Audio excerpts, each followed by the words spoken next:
Hello and welcome. अगला question है हमारे पास, what are the exceptions to the doctrine of privity of contract. Answer हम start करेंगे इंट्रोडक्शन से। इंट्रोडक्शन में हम प्रिविटी ऑफ कॉन्ट्रैक्ट के बारे में थोड़ा सा बताएंगे। इसमें आगे जो डॉक्ट्राइन है प्रिविटी ऑफ कॉन्ट्रैक्ट की, उसका मतलब है कि जो स्ट्रेंजर है टू द कॉन्ट्रैक्ट वो सू नहीं कर सकता है। इसका मतलब है कि एक कॉन्ट्रैक्ट में ऑब्लिगेशंस अराइज होते हैं पार्टीज के बीच में। जो कॉन्ट्रैक्ट की पार्टीज हैं, एक पर्सन जो पार्टी नहीं है कॉन्ट्रैक्ट की, देयरफॉर जो स्ट्रेंजर है कॉन्ट्रैक्ट का, वो जो है इंस्टीट्यूट नहीं कर सकता है एक एक्शन उस कॉन्ट्रैक्ट के बेसिस पे। तो बेसिकली ये जो है बेसिक डेफिनेशन है हमारे पास प्रिविटी ऑफ कॉन्ट्रैक्ट की, और हम इसको जो है इंट्रोडक्शन में डालेंगे। फिर हम जो है मेन कंटेंट क्वेश्चन का स्टार्ट कर देंगे, क्योंकि ये कंटेंट जो है काफ़ी ज़्यादा है हमारे पास, तो इसमें कोई भी ऑब्जेक्ट वगैरह हम एक्स्ट्रा चीज़ जो है डिस्कस नहीं करेंगे। इसमें आगे एक्सेप्शंस जो है doctrine of privity of contract के, कोर्ट्स ने इंट्रोड्यूस किए हैं कुछ एक्सेप्शंस जो डॉक्ट्राइन है over the period of time. In exceptions के अंडर जो डॉक्ट्राइन है प्रिविटी ऑफ कॉन्ट्रैक्ट की, वो प्रिवेंट नहीं करती है पर्सन को इन्फोर्स करने से कॉन्ट्रैक्ट, अगर वो बनाया गया है उसके बेनिफिट के लिए, इवन दो वो जो है पार्टी टू द कॉन्ट्रैक्ट नहीं है। जो फॉलोइंग है हमारे पास वो एक्सेप्शंस हैं। पहली एक्सेप्शन है बेनिफिशरीज ट्रस्ट और चार्ज के अंडर।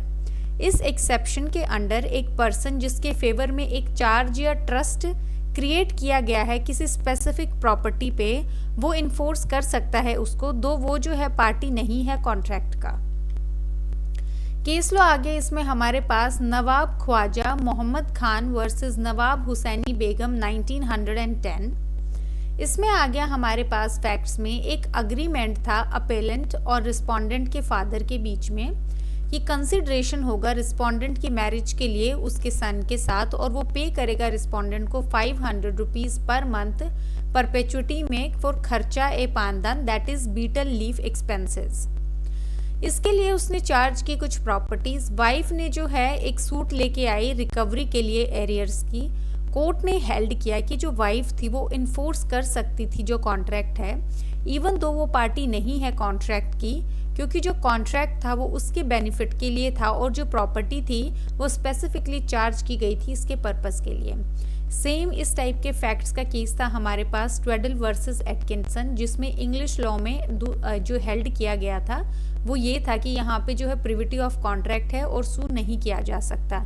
लेकिन इंडिया में इससे उल्टा हेल्ड हुआ है कि जो बेनिफिशियरी है कॉन्ट्रैक्ट का वो सू कर सकती है, तो इसमें जो वाइफ थी वो जो है सू कर सकती थी। सेकेंड आ गया फैमिली अरेंजमेंट्स, मैरिज सेटलमेंट्स या फिर पार्टीशन। इस एक्सेप्शन के अंडर जहाँ पे अग्रीमेंट जो है वो किया गया है in connection with marriage, partition या दूसरे फैमिली अरेंजमेंट, एक प्रोविजन बनाया गया है पर्सन के बेनिफिट के लिए, तो वो एडवांटेज ले सकता है इस एग्रीमेंट की, इवन दो वो पार्टी नहीं है अग्रीमेंट का। केस लो आ गया इसमें हमारे पास शापू अमल versus Subramaniam 1910 Madras high court. Held किया गया कि जो पार्टी है उसने अग्री किया था इन्वेस्ट करने के लिए सर्टेन शेयर्स जो है मेंटेनेंस के लिए मदर की after partition of joint properties. ये हेल्ड किया गया कि मदर जो है वो इन्फोर्स कर सकती थी कॉन्ट्रैक्ट को, इवन दो वो जो पार्टी नहीं थी जो है कॉन्ट्रैक्ट की। तो बेसिकली जितनी भी पार्टीशन के टर्म्स में होता है मैरिज सेटलमेंट्स में और फैमिली अरेंजमेंट्स में, उनमें जो थर्ड पार्टी है वो भी सू कर सकती है। थर्ड आ गया हमारे पास एक्नॉलेजमेंट या एस्टॉपल, जहाँ पे एक पार्टी रिक्वायर्ड है कि पेमेंट देगी वो थर्ड पार्टी को एक कॉन्ट्रैक्ट के अंडर, और वो पार्टी एक्नॉलेज करती है सेम थर्ड पार्टी को, तो एक बाइंडिंग ऑब्लिगेशन अकर होता है। एक्नॉलेजमेंट एक्सप्रेस्ड भी हो सकती है, इम्प्लाइड भी हो सकती है। केस लो आ गया इसमें हमारे पास देवराजा वर्सेस राम कृष्णैया 1952। फैक्ट्स है हमारे पास, ए ने जो है सेल किया एक घर बी को और लेफ्ट किया एक पार्ट जो है सेल प्राइस का उसके पास ही, मतलब उसके पास ही छोड़ दिया और उसको डायरेक्ट किया कि वो पे करेगा वो जो लेफ्ट है जो प्राइस है वो सी को, जो कि क्रेडिटर था ए का। बी ने पार्ट पेमेंट्स दी सी को और उसको बताया कि ये पेमेंट्स जो हैं ये सेल प्राइस से हैं जो ए ने छोड़ी है। सब्सिक्वेंटली बी ने जो है पेमेंट करना बंद कर दिया सी को, और सी ने जो है सू किया बी को। ये हेल्ड किया गया कि दो सी जो है वो पार्टी नहीं है कॉन्ट्रैक्ट का ए और बी के बीच में, लेकिन वो जो है सू कर सकता है क्योंकि बी ने जो है एक्नॉलेज की है अपनी लाइबिलिटी। तो वैसे फैक्ट्स बहुत सिंपल हैं, लेकिन एक बारी हम अलग से देख लेते हैं। ए ने जो है और बी ने जो कॉन्ट्रैक्ट है इन दोनों के बीच में है, क्योंकि ए ने सेल किया है अपना घर बी को। वापस इसने जो पेमेंट की है उनमें से कुछ पार्ट जो है पेमेंट का वो उसने बी के पास छोड़ा है कि वो जो है सी को पे करेगा, जो क्रेडिटर है ए का हमारे पास। बी ने जो है कुछ पेमेंट्स की और एक्नॉलेज किया कि ये जो पेमेंट है ये जो सेल प्राइस से की जा रही है। उसके बाद उसने बंद कर दी पेमेंट्स। यहाँ पे सी ने बी को सू किया, हेल्ड किया गया क्योंकि एक्नॉलेजमेंट की गई है बी के द्वारा, तो यहाँ पे सी जो है वो रिकवर कर सकता है। फोर्थ आ गया कोवेनेंस जो रन करते हैं लैंड के साथ। इस एक्सेप्शन के अंडर अगर एक पर्सन जो परचेज करता है एक लैंड को एक नोटिस के साथ कि जो ओनर है लैंड का वो बाउंड है सर्टेन ड्यूटीज के साथ जो क्रिएट की गई हैं अग्रीमेंट या कोवेनेंट के द्वारा जो अफेक्ट करती हैं लैंड को, तो वो बाउंड होगा उनके द्वारा, इवन दो वो पार्टी नहीं है अग्रीमेंट का। सिर्फ नेगेटिव कोवेनेंस जो है वो रन करते हैं लैंड के साथ। ये आपको एग्जाम्पल से अच्छे से समझ आएगा। तो इसमें इलस्ट्रेशन है हमारे पास। ए के पास 2 एडजॉइनिंग प्रॉपर्टीज थी, तो ए के पास जो है 2 एडजॉइनिंग प्रॉपर्टीज थी। उसने सेल की 1 प्रॉपर्टी बी को। मान लीजिए ये वाली प्रॉपर्टी जो है उसने सेल कर दी बी को एक कोवेनेंट के साथ कि बी जो है वो रेज नहीं करेगा वॉल उस साइड ऑफ द प्रॉपर्टी पे, क्योंकि जो लाइट और एयर जो है एडजॉइनिंग प्रॉपर्टी की ए की वो अफेक्ट नहीं होनी चाहिए। तो बेसिकली दोनों के बीच में ये वाली वॉल का जो है अग्रीमेंट हुआ कि ये वाली जो है रेज नहीं की जाएगी, क्योंकि इससे जो यहाँ से लाइट या एयर आएगी वो जो है अब्रप्ट हो जाएगी। बी ने सब्सिक्वेंटली सेल की जो प्रॉपर्टी है सी को। सी ने ट्राई किया कि वो रेज करेगा वॉल, तो सी ने ट्राई किया, ए ने सू किया सी को। यहाँ पे ए जो है वो सू कर सकता है सी को, इवन दो ए पार्टी नहीं है कॉन्ट्रैक्ट का बी और सी के बीच में।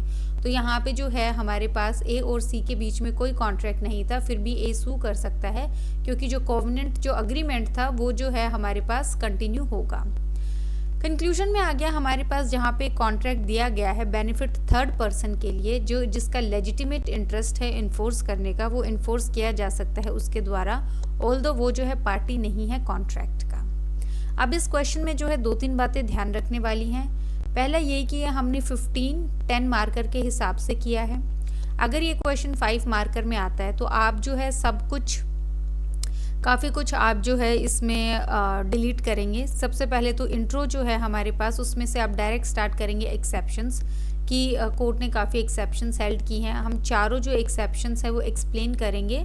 अगर आपको केस लॉज के नाम याद नहीं रह रहे हैं तो आप फैक्ट्स और जो उसमें हेल्ड किया गया है उससे भी आप समझा सकते हैं 5 मार्कर क्वेश्चन में। 10 मार्कर में आप ट्राई कीजिए कि आप थोड़ा सा इंट्रो लिखें 1 लाइन का, चारों जो हमारे पास एक्सेप्शंस हैं वो एक्सप्लेन करें लेकिन थोड़ा सा कम कंटेंट के साथ, और कंक्लूजन भी लिखें 2 लाइनों का। और जहाँ तक ये 15 या 20 मार्कर में आता है आपको ट्राई करना है, इंट्रो अच्छे से देना है, चारों जो एक्सेप्शंस हैं हमारे पास प्रॉपर 2-2 लाइन में एक्सप्लेन करनी है, प्लस केस लॉज उनके साथ लिखने हैं और उसके बाद कंक्लूड भी अच्छे से करना है।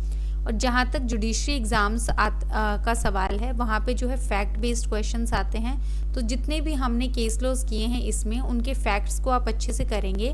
डिट्टो फैक्ट्स आपके पास क्वेश्चन में आते हैं और जैसे ही फैक्ट्स आप पढ़ेंगे वहाँ पे आपके दिमाग में क्लिक होना चाहिए कि ये किस टॉपिक से रिलेटेड है, फिर आप उसके हिसाब से जो है वो कंटिन्यू करेंगे और केस लॉ के साथ जो है सपोर्ट करेंगे। बाकी जो है इस क्वेश्चन में हमने सब कुछ इंक्लूड कर लिया है। So thank you.